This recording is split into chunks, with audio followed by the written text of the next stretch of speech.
Vamos lá, galera, falar mais um pouquinho, sobre a nossa doença, sobre como funciona na nossa mente e o que acontece que nós chegamos ao uso, como vimos em algumas reuniões, mesmo não querendo usar, Então, primeiro a gente tem que entender que a substância psicoativa ou o álcool, ele foi uma descoberta na nossa vida, foi um achado, Foi algo que a gente não conhecia, mas quando conhecemos nos proporcionou algo que nós nunca tínhamos sentido. Deu coragem, tirou a timidez, deixou desinibido, dançarino, deixou conversador, Então isso foi uma descoberta. Às vezes você era um garoto que queria ser um músico e não conseguia tocar, mas quando tomava um golinho parece que as mãos soltavam, os dedos soltavam, e aí a gente começa a entrar nessa crença de que a substância é que está resolvendo o nosso problema, e que não somos nós que estamos executando, mas é a substância que está fazendo por nós. É praticamente isso que acontece. Só que chega um momento, porque, como já diz, é uma substância psicoativa e o álcool também é psicoativo, então ele mexe com o meu psicológico e com o seu, trazendo danos. À medida que a gente aumenta o consumo, à medida que a gente ingere mais e sobrecarrega o nosso organismo, a gente traz conflito para o organismo, ou seja, a gente traz danos para a nossa mente e para o nosso sistema biológico também. Vai se degradando, A gente perde neurônios. Então, o que acontece? Chega um momento que ela já não ajuda mais, ela faz piorar a situação. Agora de desinibido, corajoso, eu começo a ficar paranoico, começo a ficar com mania de perseguição, Agora eu começo a achar que começo a ouvir vozes, começa um monte de situação desagradável. Aí eu já não uso mais na baladinha, eu já não uso mais no churrasco, eu já não uso mais com o colega, aí eu começo a me isolar, porque eu não consigo parar de usar e não quero que as pessoas vejam o estado que eu estou ficando agora, que não é mais igual no início, que eu me enturmava, me comunicava, ficava soltinho, ficava corajoso. Agora isso já trouxe tantos danos para a minha mente, para o meu organismo, que eu começo a ficar num estado vergonhoso. Antes eu tomava banho, me arrumava, me produzia para ir usar. Agora nem de banho eu quero saber, eu só quero usar. Então isso começa a ficar degradante, biologicamente, psicologicamente, e socialmente, porque a gente quer esconder agora esse lado da substância na nossa vida. Chega um momento que a gente tenta tomar a decisão de parar, porque está começando a enxergar isso, Está começando a ver que está tirando a alegria da nossa vida, está tirando a comunhão com a família, afastando a gente daqueles que ama, afastando da esposa, E isso começa a ficar triste, trazer tristeza para nós. A gente começa a entrar num estado de depressão profunda, junto com o uso, mas a gente esconde essa dor dentro da substância ou dentro do álcool, onde a gente não vê ela enquanto está usando, mas quando para de usar, dói muito, E isso faz com que a gente em algum momento fale assim, epa, eu preciso parar, eu quero parar, eu preciso mudar. Às vezes a gente até pede ajuda, às vezes a gente tenta, fala assim, não, agora eu vou parar, eu vou ficar quietinho em casa, não vou para tal lugar, não vou para o bar, vou ficar quietinho em casa. Beleza. Agora nós vamos entrar na reunião de hoje, que é o círculo de crenças sobre a substância, sobre a droga e sobre o álcool. Você viu aí que teve uma história, antes do problema, teve uma história aí de encontro, de conhecimento, de descoberta, E isso foi trazendo essas crenças. Só que eu cheguei no ponto que virou problema, virou dor, virou trauma, né? Virou sinal de tristeza, de depressão, às vezes até de sentimento de querer morrer porque não consigo parar. Quantos aqui não teve esse sentimento? Entre eu e vocês. Eu muitas vezes pedi para Deus me levar durante o uso, porque eu não conseguia parar. E aí chega esse momento que a gente pede ajuda, fala para a mãe, fala para o pai, fala para a esposa, eu vou parar, me ajuda, eu vou ficar aqui em casa, vou ficar com vocês, né? Eu vou almoçar, eu vou na igreja. Ok, a gente tenta, a gente começa. Porém, 1 dia, 2 dias, 3 dias, né? A coisa parece que vai até legal. Lá no 4º dia, além do nosso biológico sentir falta, a gente tem essa história ainda presa dentro de nós. E aí vem, né, o começo do círculo da recaída, o começo, né, da recaída, que começa com um estímulo elicitador. O que é o estímulo elicitador? De repente eu estou lá bem no almoço com a minha família, aí eu lembro do dia que eu usei. Ou eu sinto um cheiro que vem do meu vizinho que usa, e aquilo me desperta o dia que eu usei e que foi bom, né? Porque a gente tem mania de passar alguns dias depois do problema, esquecer que aquilo foi um problema, né? Igual como se fosse em família. Quem aqui nunca brigou com o irmão, 2 dias depois estava abraço e beijo e tudo bem, esqueceu o problema, né? É isso que acontece muitas vezes com a substância. A gente brigou com ela, disse que não quer mais ela, né? Mas a gente teve uma história boa com ela. E aí de repente a gente sente um cheiro, ou ouve uma música, ou vê alguma coisa que desperta a lembrança daquele dia que foi bom com ela, daquele dia que a gente se divertiu com ela. E aí começa o círculo, né, que vai querer nos levar de volta ao uso. Então primeiro vem o estímulo, que é essa lembrança. Depois vem a ativação de crenças básicas.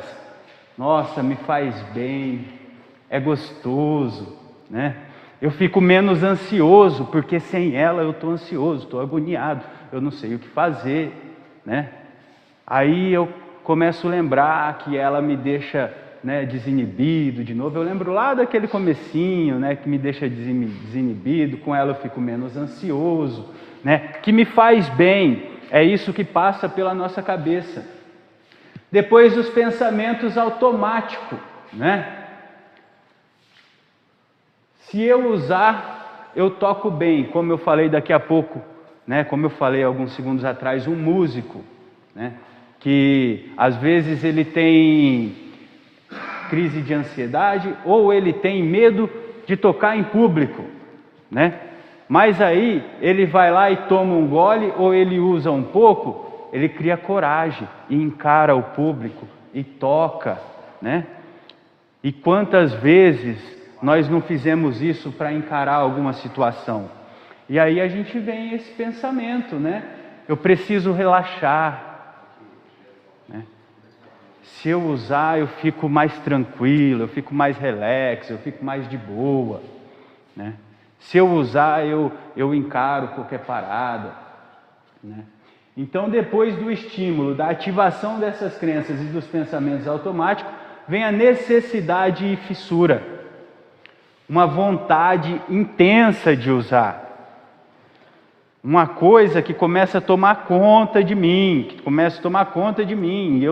e eu fico desesperado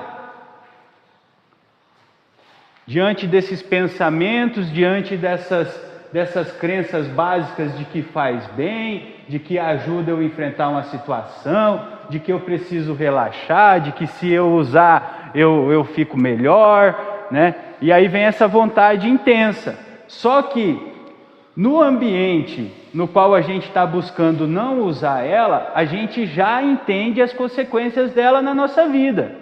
A gente sabe as dores, as brigas que teve para a gente chegar nesse ponto de falar assim, eu vou tentar parar. E após essa fissura, vem o conflito e a ambivalência, porque eu fico entre uso ou não uso. Eu quero usar porque me deixa desinibido, porque eu me sinto melhor, eu perco minha ansiedade, mas meu Deus do céu, se eu usar, minha esposa vai largar de mim. Se eu usar e minha mãe descobrir, ela vai me pôr para a rua, ela vai me internar.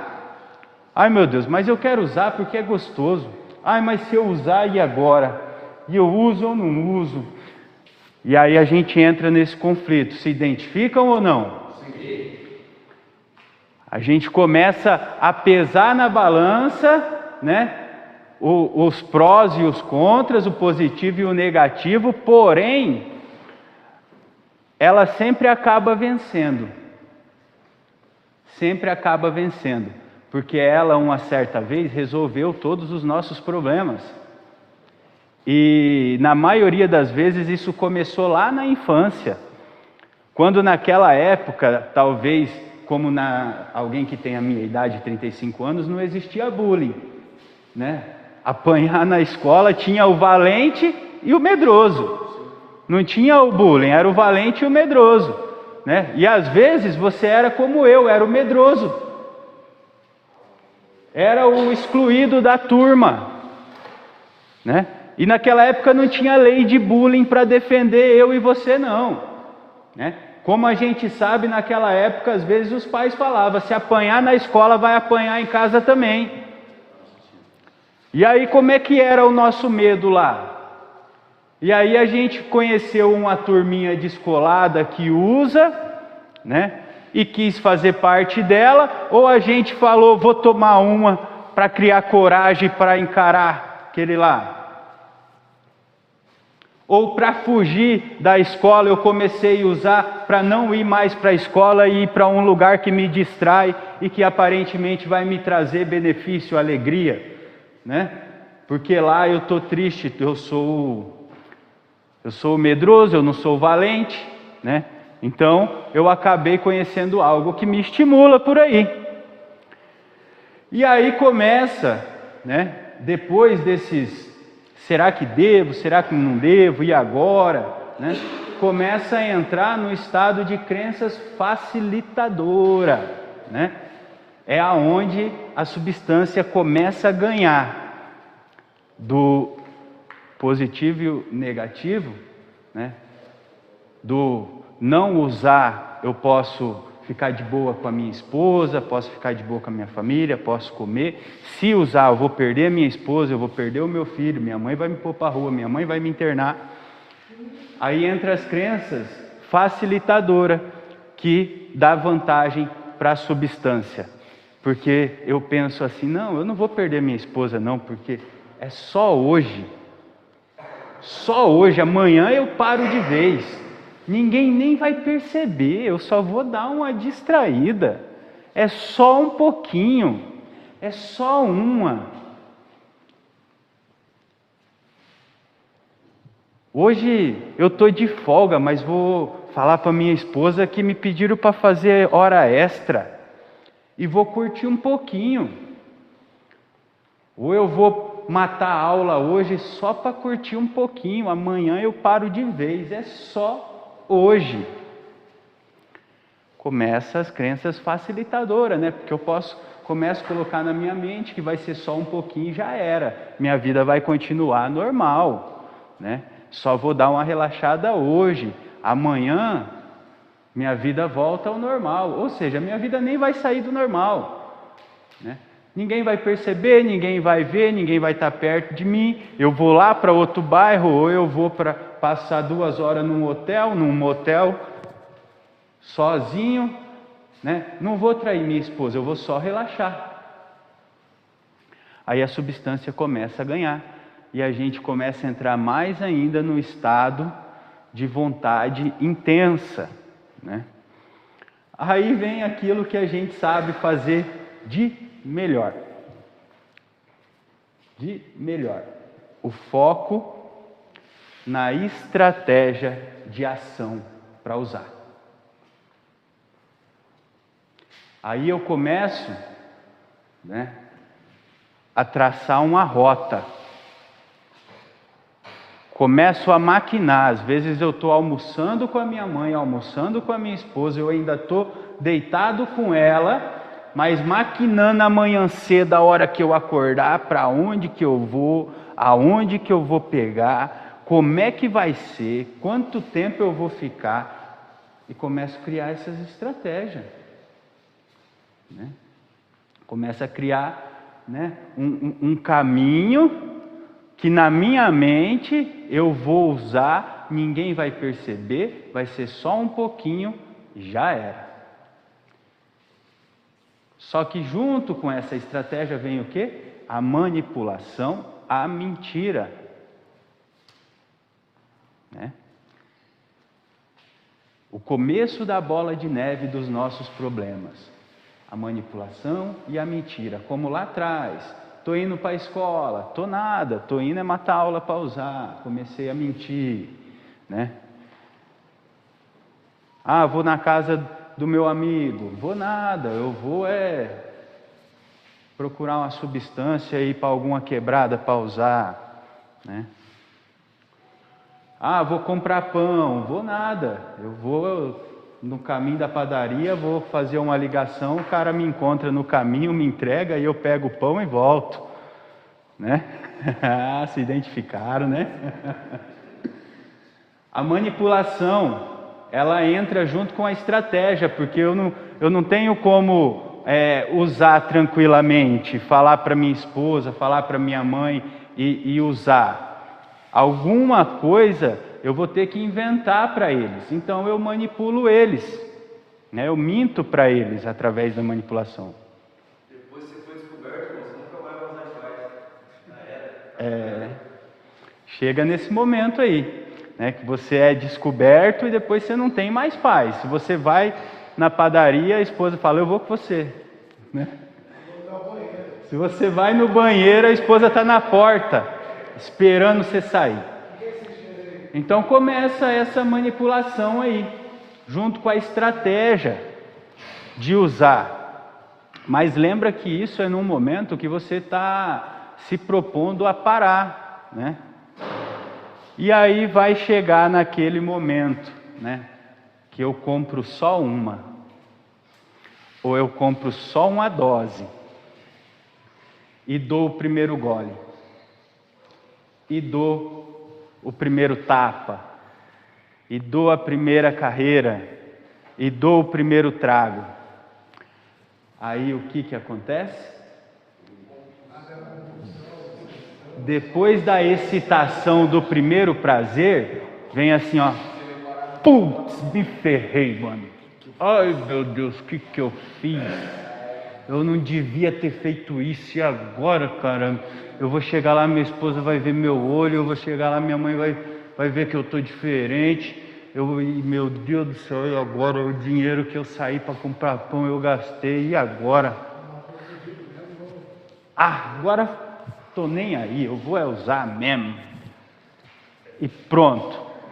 Aí você se entregou de volta para aquele ciclo destrutivo que você se propôs a sair dele, né? Aí você faz o quê?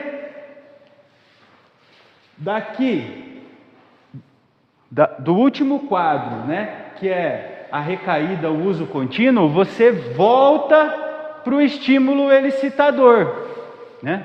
Você volta, só que agora negativamente, lembrando que do dia que você chegou sob efeito, sua esposa brigou com você, no dia que você chegou sob efeito, sua mãe brigou com você, no dia que você chegou sob efeito, você maltratou sua mãe, sua esposa, né?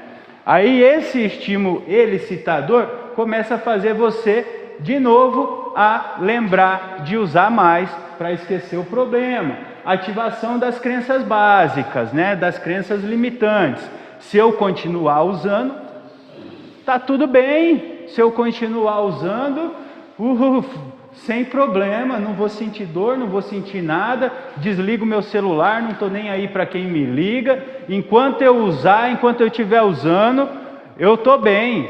né? Aí acabou o dinheiro, vai o tênis, acabou o tênis, vai a calça, acabou a calça, vai o boné, acabou o boné, vai o relógio, acabou o relógio, boné, a calça, o chinelo, vai roubar, vai vender para o traficante para conseguir a substância, o que ele não quer parar de usar para voltar a sentir. Aí os pensamentos automáticos continuam tomando conta. Esses pensamentos aí, ó, meu Deus, ferrou. E agora? O que eu faço? Eu não posso voltar para casa, eu não posso voltar lá para minha esposa. E enquanto tem alguma alternativa para você usar, diante desses pensamentos que te perturbam, você vai continuar usando. Você não vai parar de usar e cada vez mais vai vir a necessidade, fissura e vontade intensa de usar.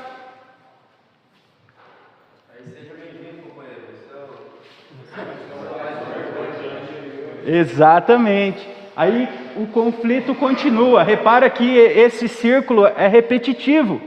Aí volta para o conflito. Meu Deus, agora já ferrou. Eu saí só para usar um, agora vendi meu tênis, agora vendi meu celular, minha esposa deve estar me ligando, minha mãe deve estar atrás de mim. E agora, meu Deus do céu, o que eu faço? Eu devia ter parado, né? Eu não devia ter usado, eu não devia ter feito isso. Né, o conflito, a ambivalência entre o uso, não uso, usei, não devia ter usado, né? As crenças facilitadoras, ai meu Deus do céu, me ajuda, né? É só essa, Deus, me livra dessa agora, só essa, meu Deus, foi a última vez, né? Agora o círculo já vai até lá para Deus, né? O perdão, que seja agora a última vez, eu prometo, Senhor, me livra dessa que eu entrei, me livra dessa enrascada que eu entrei, que eu nunca mais vou fazer, que eu nunca mais vou usar, eu vou cuidar da minha família, eu vou fazer o que eu não fiz, o que eu falei que ia fazer e não fiz, agora eu vou fazer, Senhor, mas por favor, me livra só mais essa, Senhor, só mais essa, a última, né? Mas junto com isso, o foco e a estratégia em dar o último, né? Junto com tudo isso de me perdoa, né? Me livra dessa, mas deixa eu dar só mais um. Deixa eu mandar só mais um. Vai ser o último, corre agora, Senhor. Aí você me livra, né? É ou não é? E aí, o que acontece?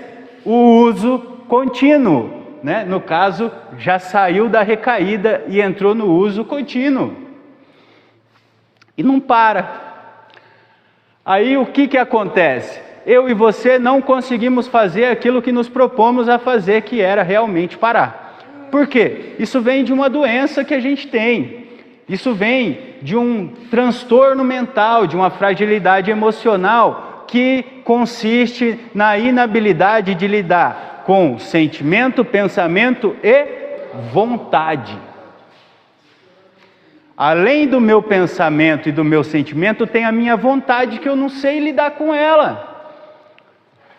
Eu não sei falar não para as minhas vontades. Eu sempre fiz tudo o que eu quis, principalmente quando envolvia substância. Com mãe querendo ou não, com esposa querendo ou não, eu usava. Minha mãe nunca permitiu droga dentro de casa, mas eu usava no banheiro dela todo dia. Eu fazia minhas vontades de um jeito ou de outro, irmão.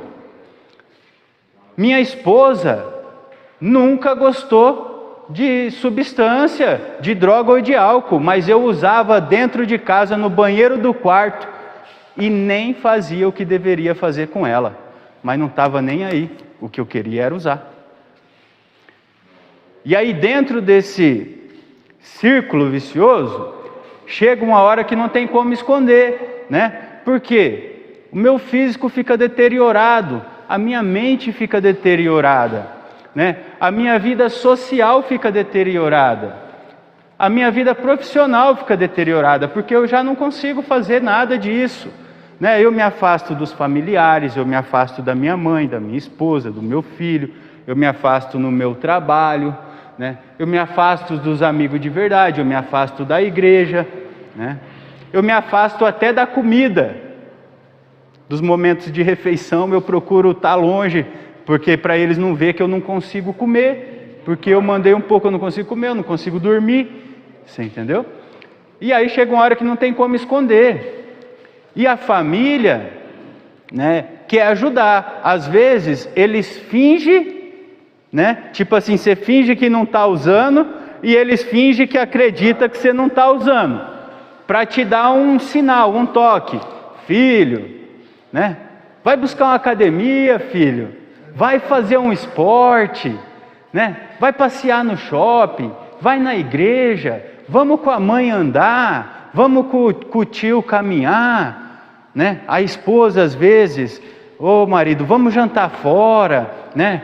Vamos passear, vamos fazer uma viagem, né? Eles tentando tirar você dessa realidade triste que você está e não percebe, né? Dessa maneira, tentando não te deixar mal, falando assim, filho, eu sei que você está usando droga, eu sei que você está acabado, que você está judiado, que você não dorme, que você não come, que você não trabalha, que você não toma banho, né? Para não falar isso, eles tentam de uma maneira carinhosa tentar ajudar, mas aí eu e você não aceita. Não, eu estou de boa, estou tranquilo, está tudo certo, né? E aí chega um momento, como o companheiro chegou e falou, né? O momento que a gente chega aqui, o pessoal fala assim, seja bem-vindo, você é o mais importante aqui hoje. Porque antes você era o mais importante lá na sua casa. As pessoas tentando dar atenção, né? Aonde sua mãe é que falava isso para você, eu te amo. Aonde sua esposa que falava, eu te amo, eu quero te ajudar. Aonde seu tio, seu pai, sua irmã, seu filho falando, eu te amo, eu quero te ajudar, você não ouviu. Aí você tem que vir aqui ouvir isso daqueles que estão igual você, para você enxergar neles o que você é. Para você olhar para o outro que sofre igual você e enxergar a destruição, porque em você no espelho você não enxerga, mas às vezes no companheiro você olha e fala, nossa, olha a vida desse cara, né? E aí aqui a gente vem se identificar. Como numa reunião de NA, quando o companheiro está contando a história dele, as dores dele, o que ele fez, e aí eu falo assim, eu me identifico, né? Me identifico. Aqui dentro, eu começo a cair na real. E aí agora, mais uma vez, nós estamos tentando quebrar esse círculo. Mas e agora, depois de tudo isso enraizado dentro de mim? Porque aqui dentro eu ainda lembro da substância. Aqui dentro eu ainda sinto vontade de usar ou de tomar um gole. Aqui dentro eu ainda penso que ela é boa, que ela é gostosa e que me faz bem. E agora? Agora a gente precisa entender que, como lá no começo, não começou de um dia para o outro. Eu não usei no primeiro dia e já me tornei o problema que eu fui. Não.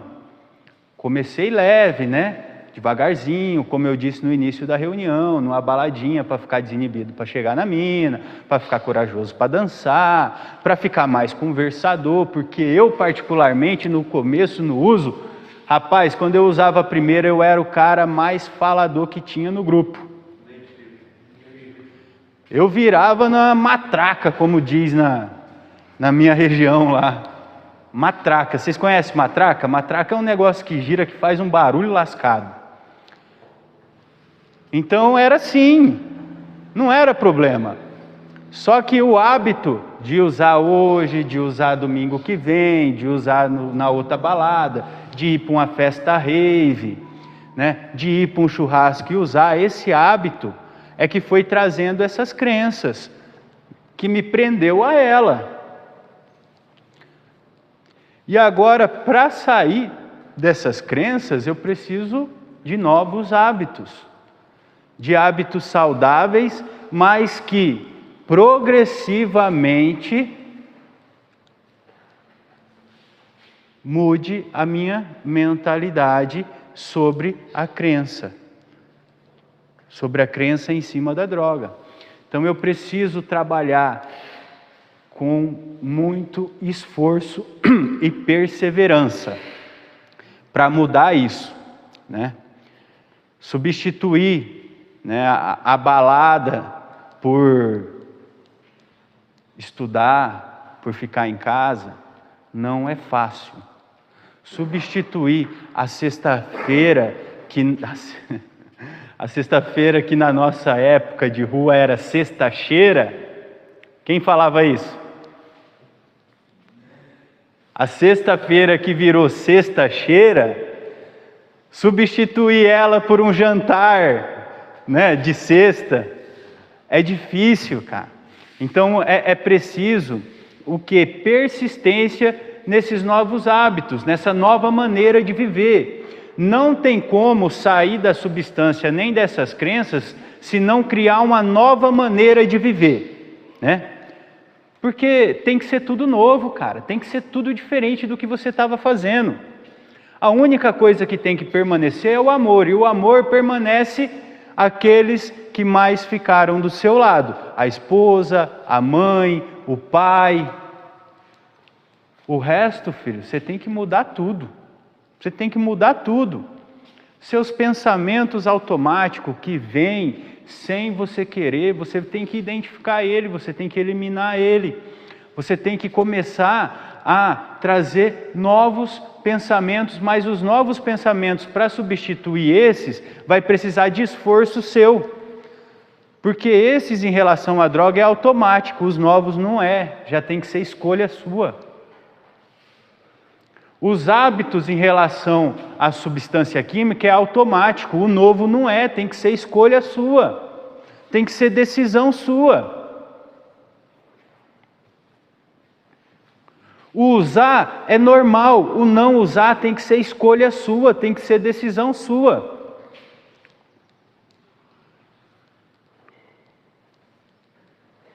Mas existe uma saída, existe um caminho de recuperação e a gente tem muitos exemplos no nosso meio de que funciona, mas não de um dia para o outro, porque a gente sabe que a recuperação ela é até a tampa do caixão se fechar. Então perceba que é um trabalho contínuo. Ou a recuperação é contínua, ou o uso é contínuo. Aí você escolhe, entendeu? Para mudar tem que ser uma escolha. Para usar é só eu continuar a fazer o que eu já vinha fazendo antes de vir para cá.